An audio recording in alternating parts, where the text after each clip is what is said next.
나는 오랫동안 영국 명차를 팔아왔다. 벤틀리, 롤스로이스. 보통 사람에겐 평생 한번 타볼까 말까 한 차들이 내게는 늘 하루의 시작이자 끝이었다. 나는 차를 팔았지만 사실 내가 상대했던 건 차가 아니라 사람이었다. 매장 문을 열고 들어오는 순간 나는 거의 바로 알 수 있었다. 그 사람이 오늘 진짜 차를 사러 온 건지, 아니면 아직 망설이고 있는지, 허세를 부리러 온 건지, 누군가에게 인정받고 싶어서 온 건지, 아니면 정말로 지금 자기 인생에서 새로운 상징이 필요해서 온 건지. 신기하게 들릴 수도 있겠지만 나는 상대의 마음 상태를 읽는데 꽤 재능이 있었다. 어떤 사람은 차 키를 만지는 방식에서 들켰고, 어떤 사람은 시트에 앉자마자 어깨가 풀리는 걸로 드러났고, 어떤 사람은 가격표를 보기 전에 유리창에 비친 자기 모습을 먼저 확인했다. 나는 그걸 놓치지 않았다. 불안한 사람에겐 확신을 팔았고, 자존심이 센 사람에겐 선택받는 기분을 팔았고, 외로운 사람에겐 차가 아니라 삶의 새로운 장면을 팔았다. 그 결과 나는 몇 년 동안 매장에서 최고의 성과를 놓친 적이 거의 없었다. 사람들은 내가 차를 잘 안다고 생각했다. 물론 그것도 맞다. 하지만 더 정확히 말하면 나는 사람이 무엇을 원하는지 빨리 알아차리는 쪽이었다. 문제는 그 능력이 어느 순간부터 업무 밖에서도 작동하기 시작했다는 거다. 처음엔 우연이었다. 고객 미팅이 끝난 뒤 누군가와 늦은 커피를 마시게 됐고, 가벼운 식사가 길어졌고, 그 자리에서 나는 차 이야기가 아닌 그녀의 이야기를 듣게 됐다. 이상하게도 사람들은 내 앞에서 말을 많이 했다. 내가 잘생겨서도 아니고 특별히 다정해서도 아니었다. 아마도 나는 영업을 하며 익힌 습관 때문에 상대가 스스로 말하게 만드는 사람이었을 거다. 급하게 끼어들지 않았고, 괜한 조언으로 흐름을 끊지 않았고, 말보다 표정과 숨을 먼저 봤다. 그리고 무엇보다 상대가 지금 무슨 감정으로 그 말을 하는지 대충이 아니라 꽤 정확히 느끼곤 했다. 그렇게 몇 번의 저녁 식사와 몇 번의 긴 대화가 지나자 나는 흥미로운 사실 하나를 발견했다. 대부분의 남자들은 여자의 마음을 너무 서두르거나 너무 단순하게 해석한다는 거다. 좋아하면 바로 표현할 거라고 생각하고, 싫으면 차갑게 선을 긋는다고 생각한다. 하지만 실제 마음은 그렇게 직선으로 움직이지 않는다. 누군가를 원할 때 사람은 대개 말보다 먼저 반응한다. 그리고 그 반응은 생각보다 미세하고 생각보다 반복적이다. 나는 그때부터 차를 파는 기술이 아니라 사람의 마음이 흔들리는 순간들에 대해 따로 메모하기 시작했다. 그리고 결국 한 권의 책을 쓰게 됐다. 거창한 제목은 아니었다. 하지만 핵심은 분명했다. 상대가 당신을 원할 때 가장 먼저 무너지는 건 말이 아니라 태도다. 오늘은 그 책에 담긴 내용 중 가장 많이들 궁금해했던 5가지를 이야기해보려 한다. 첫 번째, 친절한 남자는 오히려 독이 될 수 있다. 많은 남자들이 착각한다. 잘해주면 좋아할 거라고, 빨리 답장하고 계속 챙기고 항상 먼저 다가가면 상대도 마음을 열 거라고. 하지만 사람 마음은 항상 편한 것에 끌리진 않는다. 특히 누군가에게 호감이 생기기 시작할 때 여자는 종종 안심보다 궁금함에 더 오래 머문다. 내가 본 많은 경우 너무 친절한 남자는 좋은 사람이 될 수는 있어도 자꾸 생각나는 사람은 되지 못했다.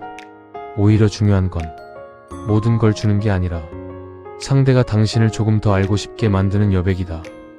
당신이 늘 먼저 묻지 않아도 그녀가 당신 하루를 궁금해하고 대화가 끝났는데도 한 번 더 물음을 던진다면 그건 친절을 받은 반응이 아니라 호기심이 생긴 반응일 가능성이 크다. 두 번째, 가벼운 접촉의 순간 몸이 물러나는지 아닌지를 보라. 여기서 중요한 건 억지로 손을 대보라는 뜻이 아니다. 그런 건 저급하다. 내가 말하는 건 아주 자연스러운 순간들이다. 문을 열어줄 때 손끝이 스치거나, 사람이 많은 곳에서 어깨가 닿거나, 무언가를 건네며 거리가 가까워지는 순간, 그때 상대가 즉시 몸을 빼고 거리부터 다시 만들면 그건 분명한 신호다. 더 다가가면 안 된다. 하지만 피하지 않는다. 오히려 긴장이 풀리고 다음 순간엔 스스로 거리를 다시 좁힌다. 혹은 먼저 손등이나 팔을 가볍게 건드리며 말을 잇는다. 그렇다면 그건 적어도 당신과의 가까움을 불편해하지 않는다는 뜻이다. 호감은 종종 말보다 몸의 경계가 먼저 바뀌면서 드러난다. 세 번째, 늦은 시간, 별것 아닌 핑계로 연락이 온다. 이건 정말 많다. 관심도 없어 보이는 뉴스 기사 하나, 갑자기 떠올랐다며 보내는 음악, 이거 당신 생각나서 하고 던지는 짧은 메시지, 혹은 앉아줘?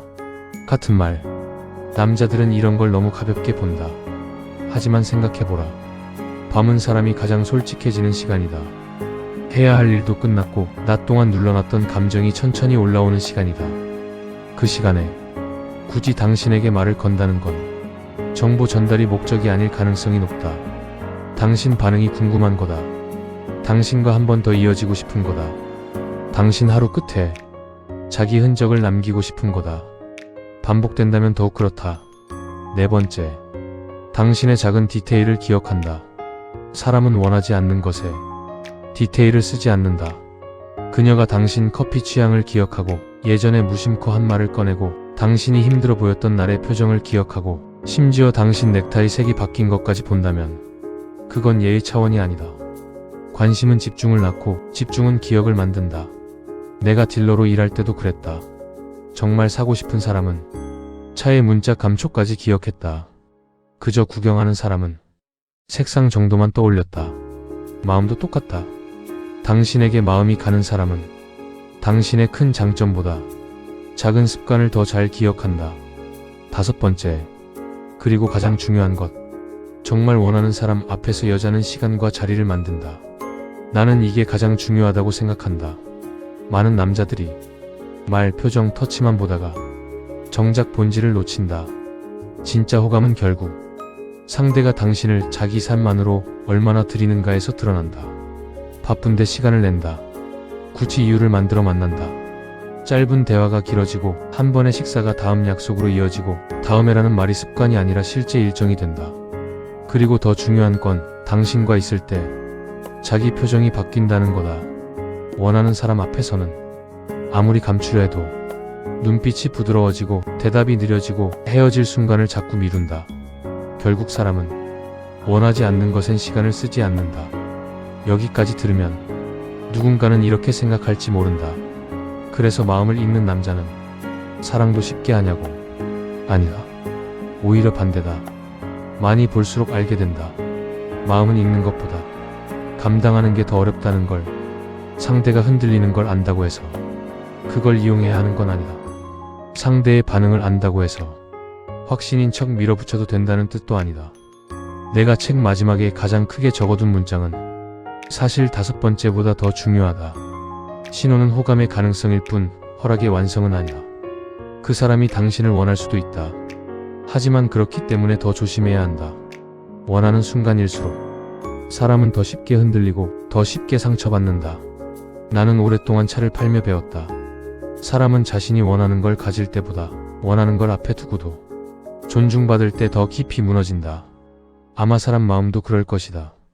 누군가가 당신을 원하고 있다는 신호를 알아봤다면 그 다음 필요한 건 기술이 아니라 태도다. 서두르지 않는 것, 억지로 확신하지 않는 것, 상대가 다시 한번 스스로 다가올 자리를 남겨두는 것. 결국 정말 원하는 사람은 자기 마음이 안전하다고 느낄 때 더 분명하게 다가오기 때문이다. 그리고 나는 아직도 믿는다. 좋은 딜러가 상대에게 가장 맞는 차를 억지로 밀어넣지 않듯 좋은 관계도 상대의 마음을 읽었다면 그 다음은 더 신중해야 한다고. 마음을 읽는 건 재능일지 몰라도 그 마음을 함부로 다루지 않는 건 결국 품격의 문제니까.